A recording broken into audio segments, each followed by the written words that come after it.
اصل میں مسئلہ یہ نہیں ہے کہ کوئی شخص حدیث کو مانتا ہو یا نہ مانتا ہو.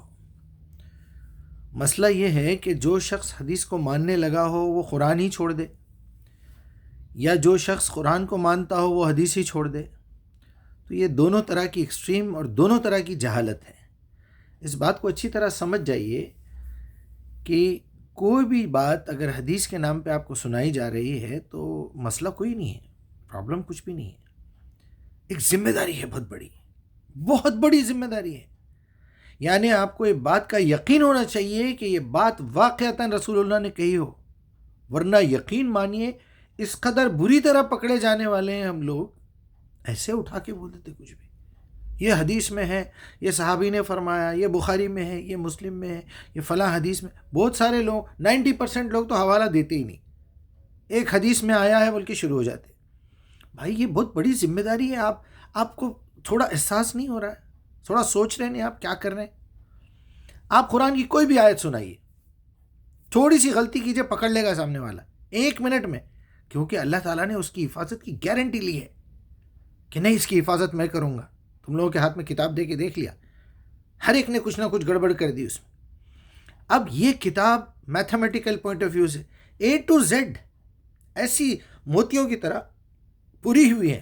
آپ ایک موتی ادھر کا ادھر نہیں کر سکتے.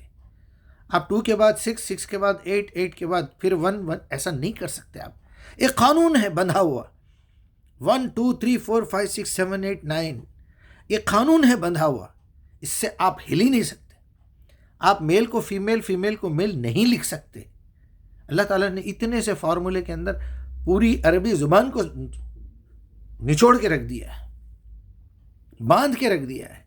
آپ نہیں بدل سکتے. آپ بے جھجک سنائیے، آپ بے جھجک سنائیے، قرآن کی آیت بول کے سنائیے. آپ ترجمے میں ہو سکتا ہے آپ کے فہم میں تھوڑی غلطی ہو سکتی، کسی کے فہم میں غلطی ہو سکتی. آپ قرآن کی ایک آیت یاد کریے، 10 جگہ چیک کر لیجیے اس کو، ہر فرقے میں، ہر مسلک میں، ہر مذہب میں معلوم کر لیجیے کہ انہوں نے کیا لکھا، انہوں نے کیا لکھا، شیعوں نے کیا لکھا، قادیانیوں نے کیا لکھا، بریلویوں نے کیا لکھا، دیوبندیوں نے کیا لکھا. سب کو پڑھیے، پھر آپ کا رب آپ کے شہرک سے زیادہ قریب ہے. اس سے پوچھئے کہ یا اللہ اتنے سارے ترجمے ہیں، اس پس منظر میں، اس سچویشن میں محنت نہیں کریں گے. دیکھیے بیٹھے بیٹھے کھانے والے کبھی بھی سیف نہیں رہ سکتے، اتنا یاد رکھیے. وہ کبھی بھی دھوکہ کھائیں گے، وہ کبھی بھی مریں گے، اور کبھی بھی ان کو دھوکہ مل سکتا ہے. ان کے نوالے میں کچھ نہ کچھ جائے گا. آپ کو دیکھنا ہوگا نوالے میں کیا ہے. آپ کو آنکھیں کھول کے کھانا کھانا ہے، آنکھیں کھول کے پانی پینا ہے دیکھ کے. ایک چھوٹی سی مثال دی تھی نبی صلی اللہ علیہ وسلم نے.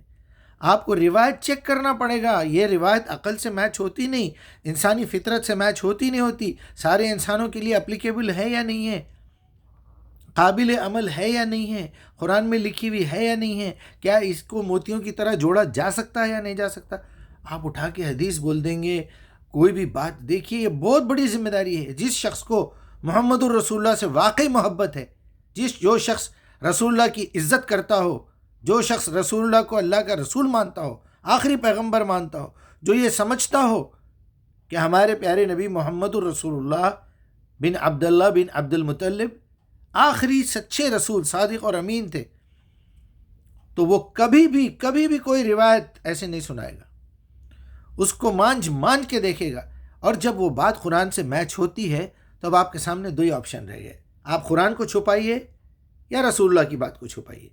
اچھا رسول اللہ کی بات اگر ڈائریکٹ آپ سے ملاقات ہوتی، ڈائریکٹ رسول اللہ کی لکھی ہوئی کوئی کتاب ہوتی تو بات سمجھ میں آ جاتی کہ جس طرح رسول اللہ نے قرآن ہم تک پہنچایا، اسی طرح صحابہ اکرام نے قرآن کے ساتھ ساتھ حدیث لکھنا بھی شروع کر دیا. اس میں ابو بکر کی سگنیچر ہونا چاہیے نیچے، عمر کی، عثمان کی، علی کی، جو بھی اس وقت کے عشرہ مبشرہ تھے. سیاہ ستہ کے بجائے سیاہ عشرہ ہونا چاہیے تھا. یہ عشرہ مبشرہ نے جو کتاب لکھی ہے وہ یہ ہے.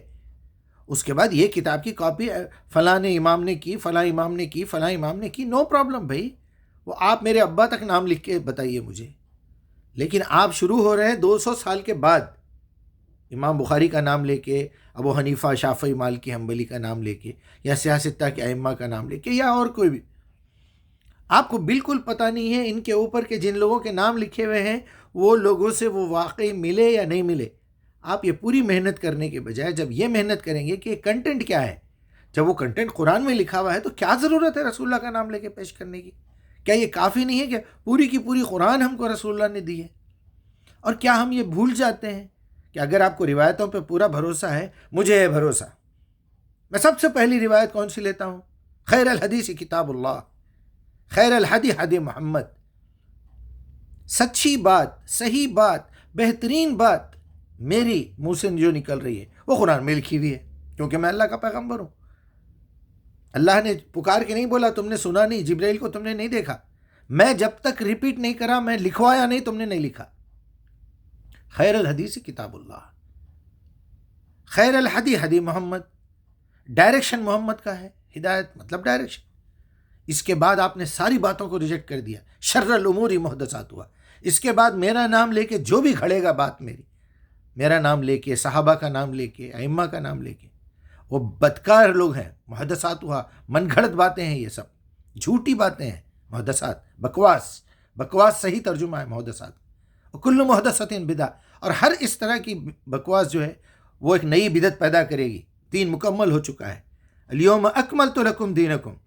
نبی 11 شادیاں کرے، نبی گھوڑے کی سواری کرے، گدھے کی سواری کرے، نبی تہجد پڑھتے تھے، نبی 20 کے روزے رہتے تھے، نبی صلی اللہ علیہ وسلم زکوٰۃ نہیں دیتے تھے، نبی صلی اللہ علیہ وسلم کے اوپر طلاق نہیں تھا. آپ ہر چیز کو دین میں کیسے لائیں گے بھائی؟ نہیں لا سکتے، بالکل نہیں لا سکتے.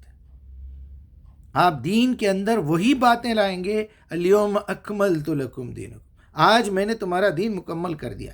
اس کے بعد بھی 92 ڈیز زندہ رہے نبی صلی اللہ علیہ وسلم اس دنیا میں. تو آپ کے سامنے یہ آپشن ہے. تو اپنا خیال رکھیے. بہت بڑی ذمہ داری ہے، بہت بڑی ذمہ داری ہے. یاد رکھیے، بہت بری طرح پکڑے جائیں گے. جو منہ میں آیا اٹھا کے بول دیتے، سنی سنائی بھی پھیلا دیتے.